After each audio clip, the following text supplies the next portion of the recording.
Hello and welcome to Spiritual Girl in a Material World. I'm here with Ingrid, Aria. Hello. So tell us a little bit about yourself. Sure. Well, Hannah, thanks so much for having me.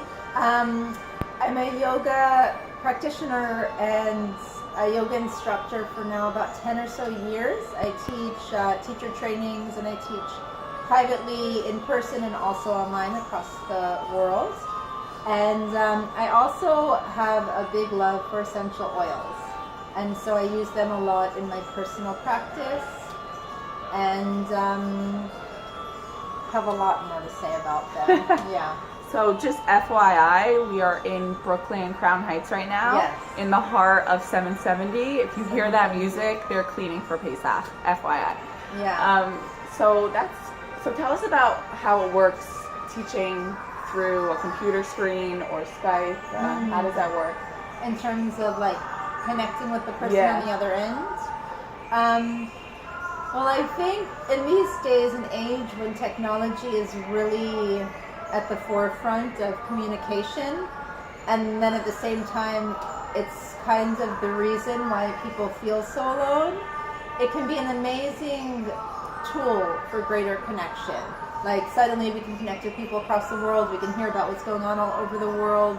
When that wouldn't happen before, we'd have to just know what's going on in our village, you know? So connecting with someone online is also a great tool for me as a teacher or me as a student of yoga to really need to get present, because I have to really be in my own body and really connect with a person that isn't physically there.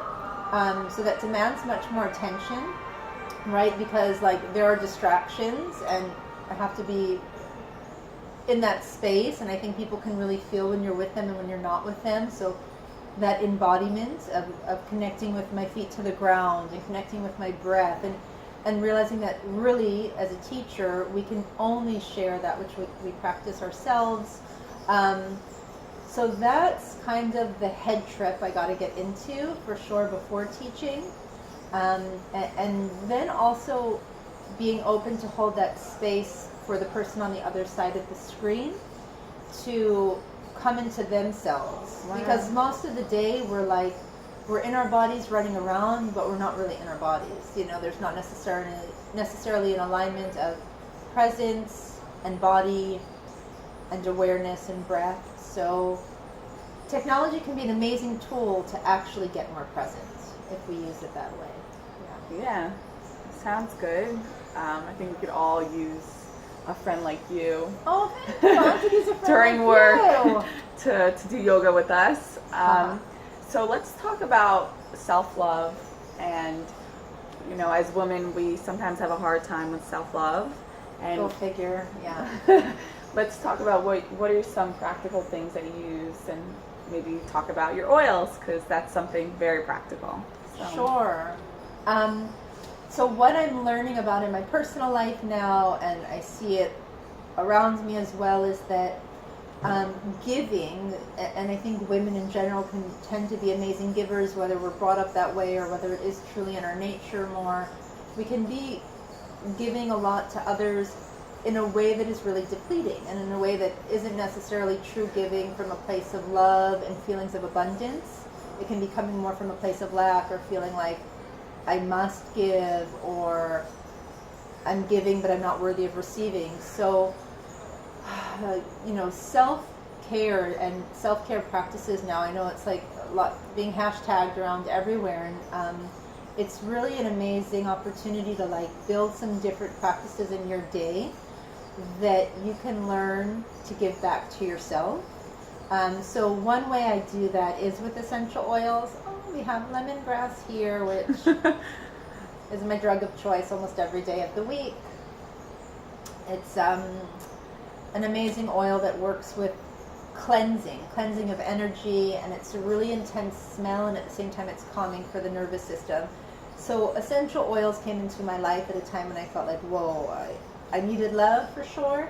And they were a really easy tool, and also a really accessible tool that I could have with me at any place. So it wasn't like I even need like my phone and to charge it, and I'm dependent that there's enough battery, or I need to be in the range of Wi-Fi, or I need to have a certain amount of money, or I need like I could take my bottle of oil with me anywhere I go, and I can, just put a drop in my hand, rub my hands together, get some breath going, and really determine, like, how do I want to start my day, or how do I want to go out into the world. And as we know with yoga, like, breath work is a major tool for being present, right? Connecting with our breath. We have to slow down. What's coming from the outside, the oxygen comes into the inside, so it's a major opportunity to align, and then adding this gorgeous scent.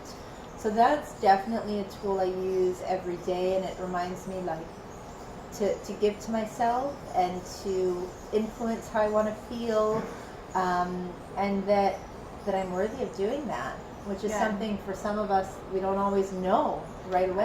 I like that term, like, influence how we feel. I think that really resonated with me, is that we are in the driver's seat of our own self-love, and not something outside of us. So yeah, amazing. And, like, there are drivers under the influence, right? There are people driving the car that are, like, driving, or the car's on autopilot, and they're not really present, but that's not necessarily going to be the most enjoyable way of journeying. So for sure, emotions, it's not that we can only always feel happy and we can only always feel cheery and positive, because that's not really the truth of life. There's a gamut of color and there's a gamut of emotions, but it's to be able to hold that space, and then to realize, like, which are the emotions I'm going to then run with. You heard that sigh? It was like, ah. I had to remind myself, like, Ingrid, you're talking really cute, but, like, really, be in it. And I have this lemongrass, which we can't share with you on the other side of the screen, unfortunately for you, but get yourself some doTERRA lemongrass. It's good. It's good stuff. And be in touch with her. Yeah. And just one other question. Passover is coming up. Yes. How do you manifest freedom, or what's freedom for you, or how do you combine all your passions and creative, talents in this healing world to manifest freedom, or what does that look like? I don't know. So what I'm learning right now, and I guess kind of personally, is freedom looks new. Freedom, because Passover comes every year, so there's kind of these expectations and there's these familiarities with it, and, like, okay, I know how the Seder goes. Oh, and I know that feeling of everyone saying Chag Sameach, and I know what Pesach is. But actually, true freedom it's a new frontier. So it means there might be some emotions that I haven't yet felt before, or I'm feeling them in a different way. So it's really an openness to the unexpected, and an openness to letting go of my identity that I thought was my identity, because maybe there's something much greater for me, and if we're alive, I definitely believe we're here to really live and embody our potential, and that means it's always, expanding and deepening and transforming. So Pesach freedom, I'm learning this year especially, is it's new territory.